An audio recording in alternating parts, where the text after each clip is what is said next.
ये होती है पब्लिक की पावर। इतनी खतरनाक फाइल थी एप्स्टीन फाइल। पब्लिक का पावर देखिए, उसने खुलवा दिया फाइल को। एप्स्टीन फाइल दिखाना पड़ गया तो पड़ गया। यहाँ पर यही एप्स्टीन फाइल अगर इंडिया में रहता है और उस फाइल में दुनिया के सबसे रईस इंसान और सबसे पावरफुल इंसान है, उन सब पे भारी पड़ गया। वहाँ का नेता और जितना बिजनेसमैन को गया था एप्स्टीन फाइल में, ये तो क्या करने चल गया था।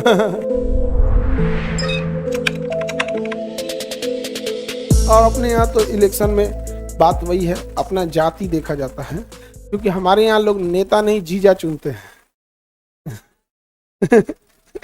जात देख के क्या चुना जाता है। नहीं समझ आ गया।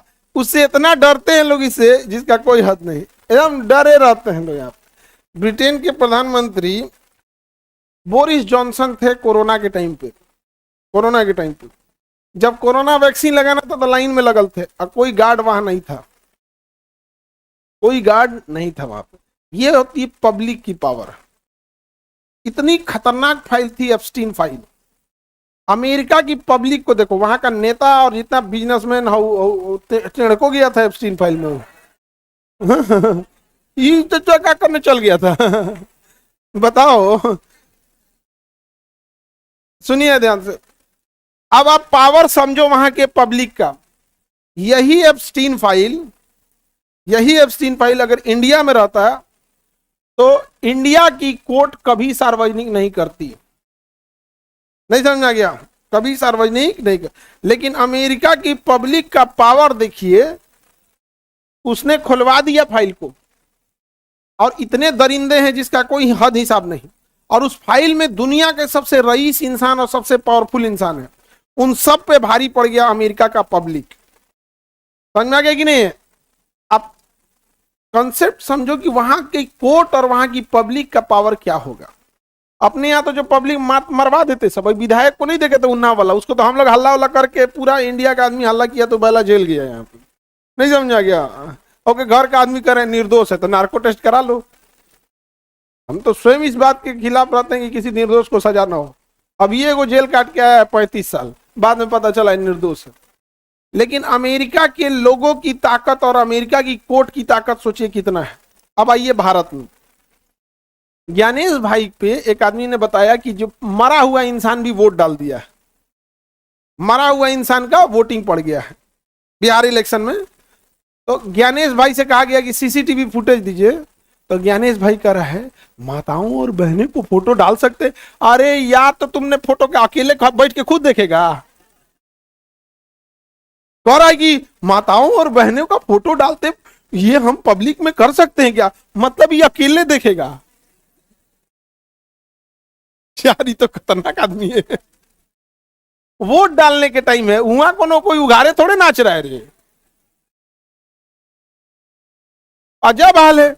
वोट डालने का है ना। दूसरा देखो, आज भी इस समय भी हम कहते हैं इस देश की एक बड़ी समस्या है बांग्लादेशी घुसपैठ। और कितने बांग्लादेशी घुसे हैं इसका आइडिया केवल चुनाव आयोग के प्रमुख ज्ञानेश भाई के पास है। उसने 90 लाख लोगों का नाम काटा है और वोटर आईडी में पूरा नाम, गली, मोहल्ला, जिला, एड्रेस के साथ रहता है। अगर किसी का आधार कार्ड या वोटर कार्ड मिल गया, आप उसकी दुआरी पे पहुंच जाइएगा।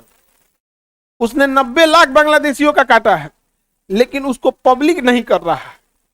हम लोग चिल्ला रहे हैं ज्ञानेश भाई, जिन बांग्लादेशियों का नाम काटा है उसको पब्लिक तो करो, हम लोग उसको चेक करें, लुंगी सहित बांग्लादेश में फेंक देंगे।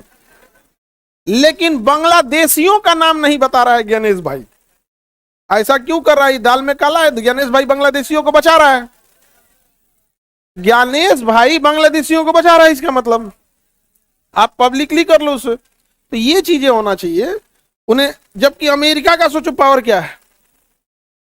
अमेरिका का पावर, एप्स्टीन फाइल दिखाना पड़ गया तो पड़ गया। यहाँ पर इंडिया में तो खरीद लेता सब इतना में, यही में देखें जज साहब के यहाँ 15 करोड़ रुपया पकड़ाया है। तो होता है, आगे बढ़े।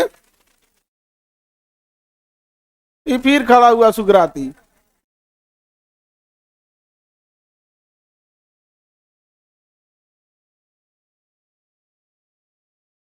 हटा दिया गया तो ये बात प्रधानमंत्री से पूछिए। बैठो। हाँ, अरे हम तो कहते हैं कि सीजीआई को होना चाहिए, उसमें हटा दिया गया तो प्रधानमंत्री से पूछिए। जो चीजें आदर्श होनी चाहिए, अब इसका कहना है कि ऐसा नहीं हुआ, ये हमारे पास में नहीं है ये सब चीज ना। हम तो सबसे पहले एक ही चीज पूछते हैं, ज्ञानेश भाई बांग्लादेशियों को बताओ, हमारे यहाँ सफाई कर्मी में रखेंगे उन सबको।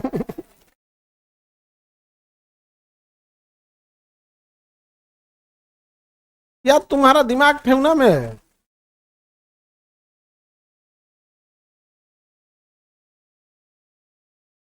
तुम्हारे घर क्या हो रहा है ये हम जिम्मेदार हैं उसके लिए, नहीं ना, ये तुम वहां जाके करो।